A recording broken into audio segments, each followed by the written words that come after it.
Welcome back to Carinine Hours. We're discussing the economy of the Bahamas, and we're looking at the broader question as what kind of economy we really want to build in the Bahamas so that the vast majority of Bahamians will be able to benefit from the economy.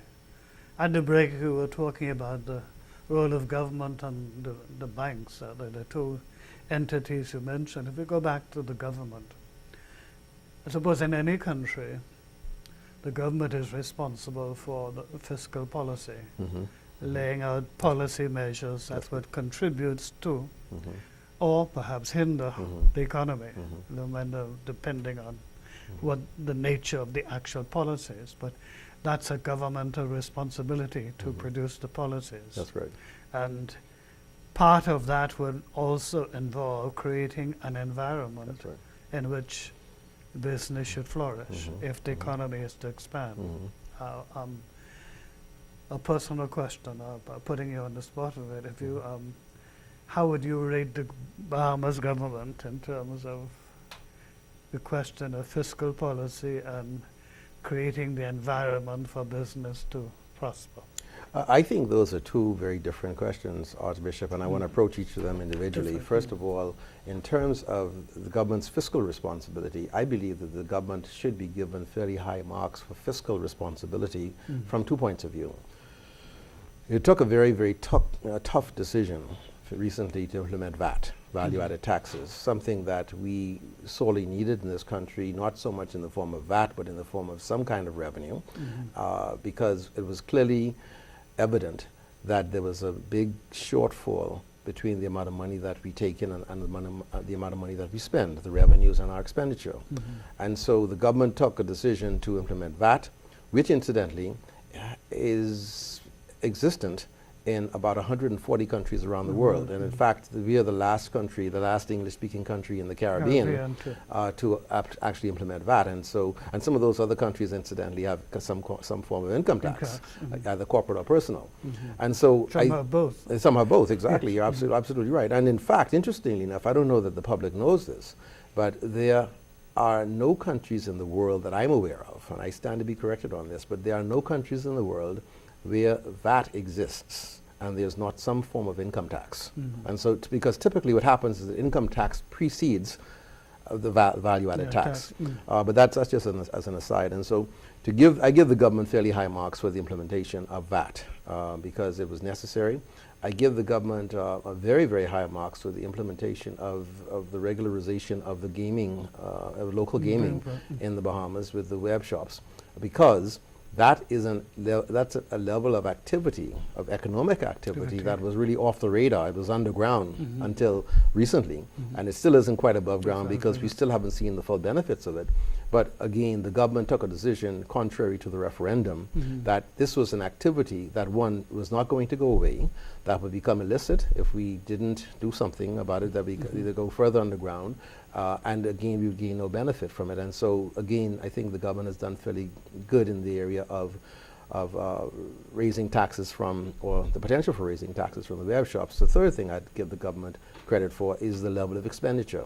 I think it is watching the level of its expenditure, recognizing that in order to benefit from the increased revenue that's going to be obtained from VAT and from other areas of the economy, other taxation systems, that it has also to reduce its spending if it's going to bring down the national debt, which is critically important. But there are some who are saying that despite the government's announced intention to introduce a measure of austerity in terms of expenditure, that the government is still increasing its expenditure. Well, I haven't seen the figures, but I've heard that comment made. Sure, I think I've heard that comment as well, and I have not seen the figures either, and I really should have been in a position to say that I've seen the figures, but I've been away, so I've not seen the figures during this debate.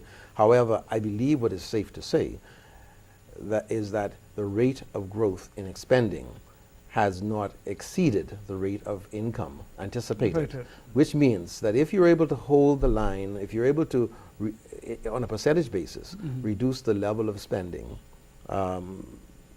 by a greater amount than you are seeing an increase in revenue, that's a positive sign. What we'd like to see is a real decrease in numbers, a real decrease, because a real decrease means that you're cutting back.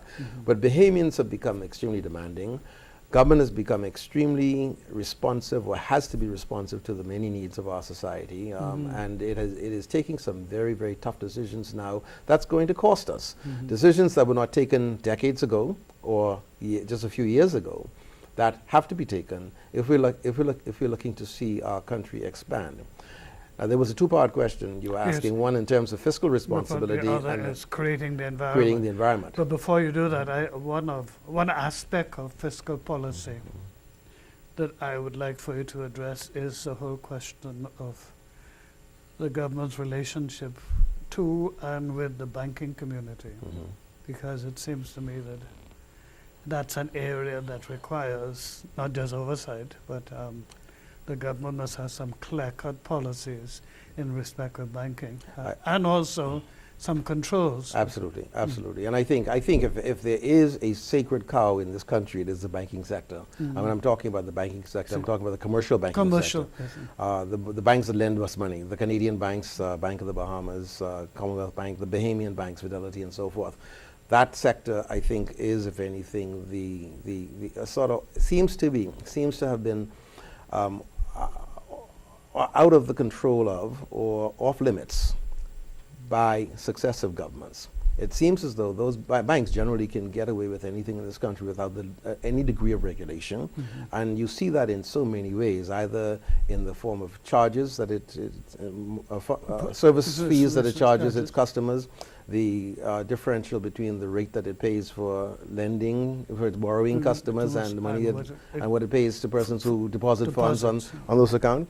I think that there's generally an acceptance in this country that the banks are able to pretty much do what they want to do. And so I call on the government, and I was happy to see the Prime Minister recently say that the banks seem to have taken an attitude to take us back to the days of slavery. It didn't say exactly that, but what he was saying essentially is that they're really enslaving us in many ways. Yeah, I saw a bit of that in the news, but I didn't hear the full comment.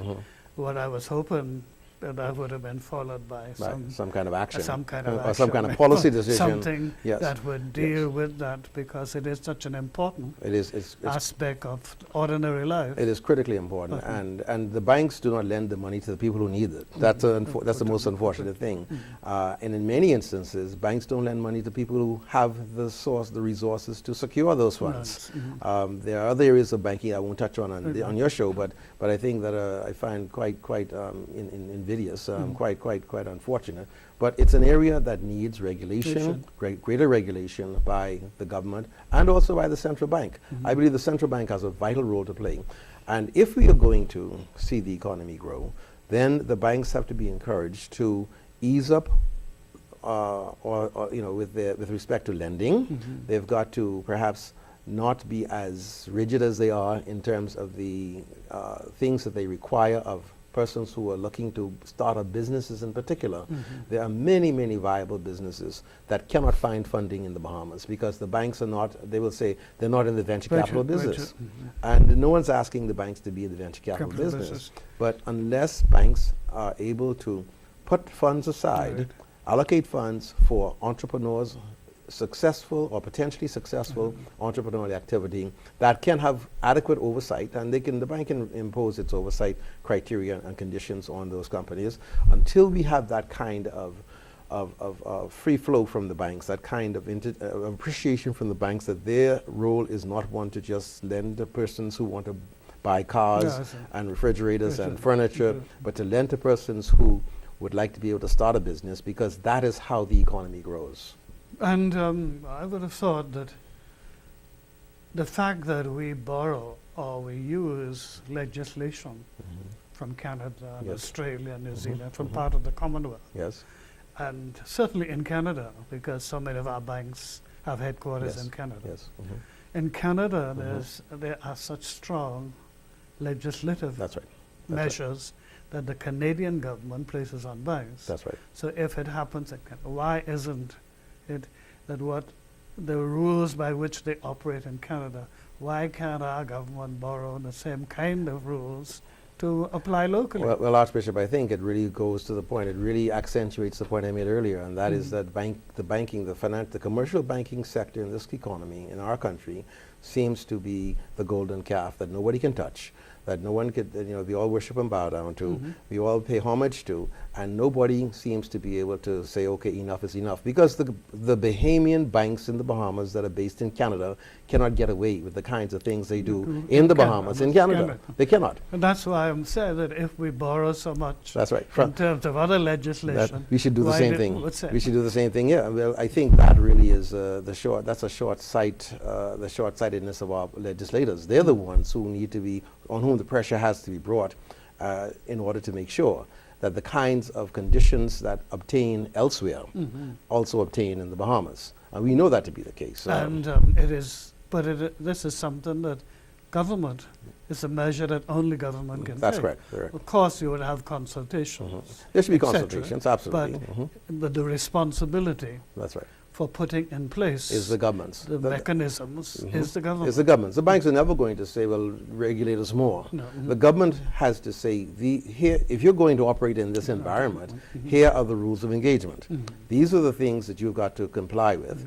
These are the rules by which you have to operate. And if you are not prepared to do that, then thank you very much. We can find someone else who will. And we have a sufficient amount of economic activity No, going on Absolutely. that the banks aren't just going to pack up and No, leave. they're not going to go. They threaten to come and go, but believe you me, the Canadian banks in particular make more money in the Bahamas than anywhere else in the Caribbean. They're not going to pack up and leave. They're going to threaten to do so, but they're not going to pack up and leave. And believe you me also, if they do, there will be others who will come and fill that void very quickly. So I don't think we need to fall for that threat, because it's really a veiled threat.